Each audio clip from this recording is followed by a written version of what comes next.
Hey folks, it's Putt Putt.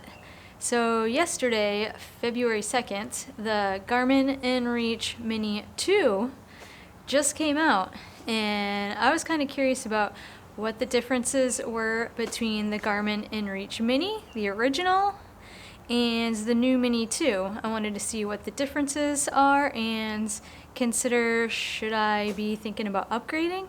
Now I don't happen to have the new Mini 2 on me because like I said, I haven't bought one yet. It just came out yesterday, but I wanted to dive into what the differences are between the Mini 2 and the original inReach Mini. So let's get into it.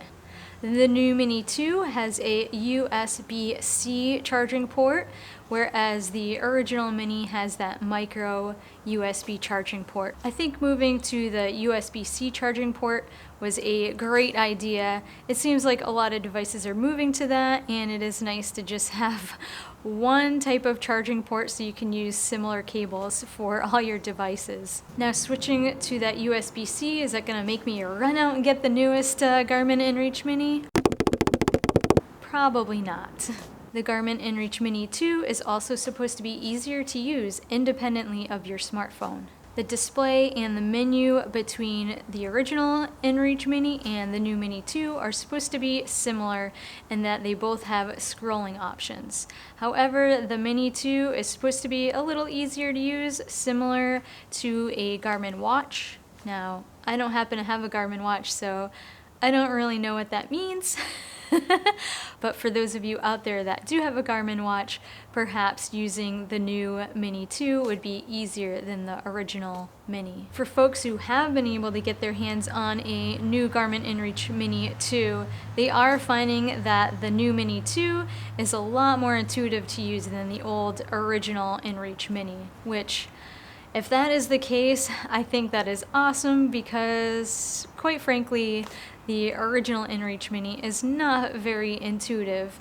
Yes, I use it and I learned how to use it, and so I don't have any problems with it, but man, it is not very intuitive. Another difference is the new Mini 2 has passive trackback, which means that as long as your device is on, it is passively tracking you and it holds that track line for 24 hours.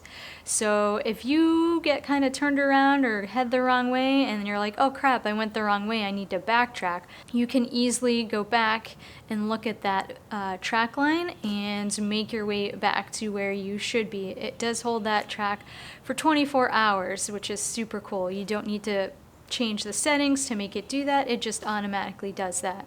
Now the Garmin inReach Mini, the original, it did have a track back feature, but it was not automatic. You had to set it up that way in the settings. The new inReach Mini 2 does use a breadcrumb type map, similar to the old eTrex, the Garmin eTrex way back in the day, in order to be able to use it for navigation.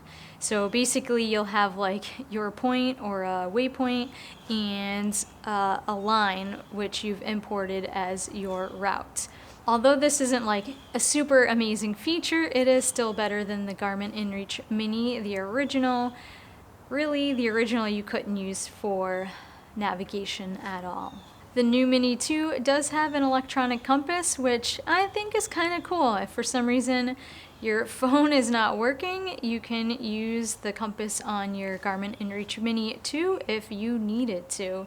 If, say, for some reason you didn't carry your own compass, which I generally do, I carry a physical compass anyways, but still kind of a neat feature. The new Mini 2 uses 3 additional satellite networks, 3 more than the original Mini. Now, this might not make a huge difference in a lot of different scenarios. However, it could make a difference in different situations, like if you're in a canyon or something like that, where the regular Mini may not have worked so well. Now, the biggest upgrade to the new Mini 2 is that the system is more efficient, and that means the battery lasts a whole lot longer. Now, if the only thing you use your Garmin inReach Mini for is maybe you turn it on once or twice a day to shoot out your location to family and friends, you may not notice the large extended battery life because honestly, your battery is lasting a long time anyways.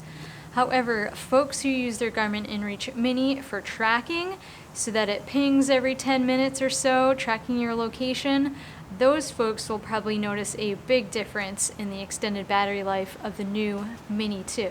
However, folks who have gotten their hands on the new Mini 2 are saying that in order to get the full potential of the new Mini 2, you still really need to be using it and pairing it with your smartphone and using it with the Garmin app on your smartphone. So, am I gonna go run out and buy the new Garmin inReach Mini 2 even though I have the original Garmin inReach Mini? Probably not. For what I use the device for, simply twice a day pinging friends and family back home about where my location is, and the peace of mind for having that SOS button, I really don't see the need for myself to be spending $400 just to upgrade to this new device. When, although the upgrades might be super cool, I personally don't really need these upgrades and it's not going to benefit me. Now, if you don't already have a tracking device or something like a Garmin inReach Mini, you may want to consider getting the new Mini 2 over the original Mini. The original Mini is going to cost you about $350.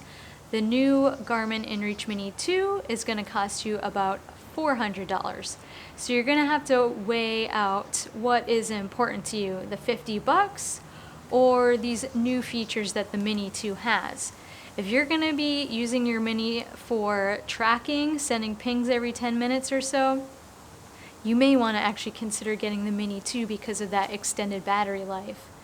But, I mean, if you're just using it for an emergency device, for that SOS button, and sending 1 or 2 quick pings a day to let people back home know where you are, you might want to save that $50 and just get the original Mini. What are your thoughts on the new Mini 2? Do you think the upgrades are worth it? Do you think they needed to upgrade it? Do you think it's worth the money? Let me know down in the comments. Also, are you guys using satellite tracking devices?